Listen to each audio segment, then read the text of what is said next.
forces is increasing, and they've modeled themselves after us. They're a far cry from the likes of us. But why? 9 years ago we made enemies of the world as a nuclear-equipped force, independent of ideology or state. Yes. Sooner or later, the real UN would have stepped in. So why are they giving these PFs free rein? That's our fault, too. What do you mean? What happened 9 years ago was a real problem for a lot of people. An organization as big as ours, with our facilities, was wiped off the map. Not an easy thing to hide. But if our existence came to light, so would the names of our clients. We had contracts all over, east and west, from superpowers to banana republics, the lot. Our clients denied all association with the likes of us. They had to make sure things didn't blow up on them. But at the same time, they missed us. They really missed us. The demand for armies for hire was as strong as ever. The international community turned a blind eye to what happened to us, despite still needing people who could do our jobs. History couldn't afford to lose us. As soon as we were gone, they needed a replacement. So private forces spread everywhere. And they're all just a phone call away. But still. I know. PFs are totally different from what we envisioned. Nation-states, revolutionaries, terrorists. They have a lot of clients, and Cypher is one of them. Cypher stays anonymous, but I know their work when I see it. In the eyes of those clients, the world's PFs are all just expendable pawns. The clients don't have to worry about losing their own men. Nobody knows they're involved, and PFs are cheap. In short, the world is chewing up soldiers and spitting them out. Even some of the old Mother Base's survivors are still working for PFs. Some guys created their own smaller forces. Others were taken on by emerging PFs. Everybody's gone their separate ways. But none of them are living their dream, because they're not fighting with you. Of course, I tried to headhunt as many of them as I could for Diamond Dogs. It was all a waste of time. They said they weren't interested without you to lead them. But now you're back. And everything's gonna change.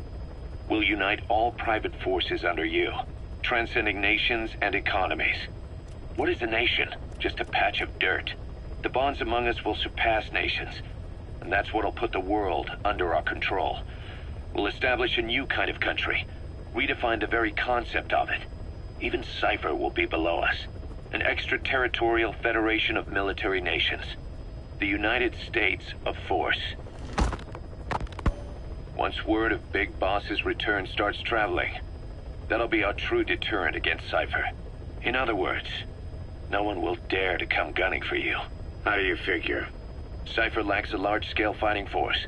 PFs are the perfect tool for them. But those PFs revere you, the legendary Big Boss. If Cypher killed you now, they wouldn't take it lying down. Maybe they'd even go looking for revenge, but they definitely wouldn't keep doing Cypher's dirty work, even if it put their lives at stake. That's why it's no longer a benefit to Cypher to get rid of you. The very fact that you're alive is our greatest defense against Cypher. Nice to know. It'll buy us some time while we get back to full strength. Just keep in mind that what I'm saying is generalizing a lot. In practice, the PFs around the world don't know your face. Just declaring that you're Big Boss won't be enough to convince them. And if they see you as an enemy, they'll come at you with everything they've got. Some hero. That's why you need to bring them back to Mother Base. Show them on your terms that you really are the one and only Big Boss. Once you've proven that, they won't hesitate to join us. Once word of Big Boss's return starts traveling, that'll be our true deterrent against Cypher. In other words, no one will dare to come gunning for you. How do you figure? Cypher lacks a large-scale fighting force. PFs are the perfect tool for them.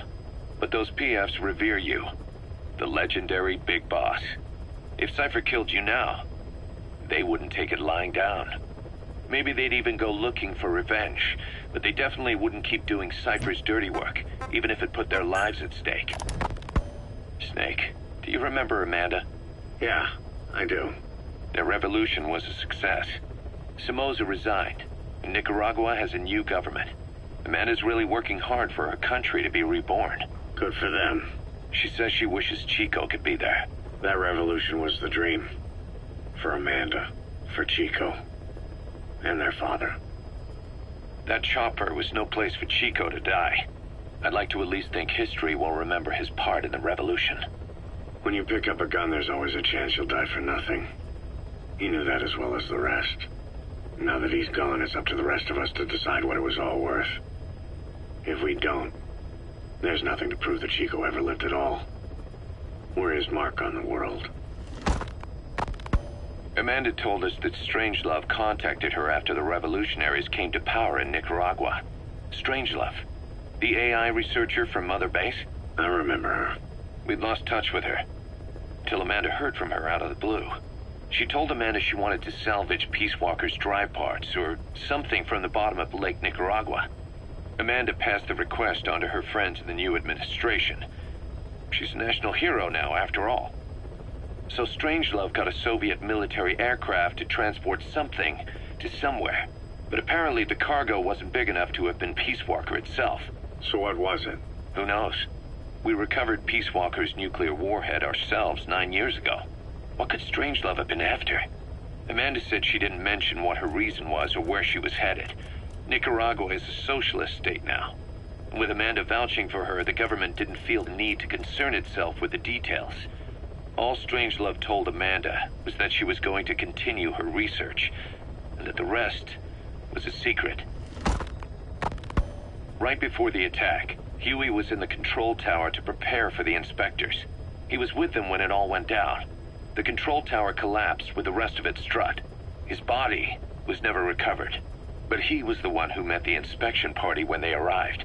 And he was the one who showed the nuclear inspectors to the tower. You remember the way it went.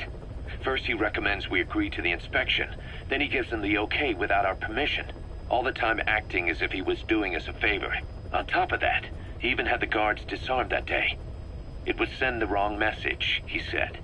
Whatever the angle, it all leads back to Huey. I curse my own stupidity for not realizing sooner. Huey escaped with that unit by chopper. I've been hunting him for 9 long years.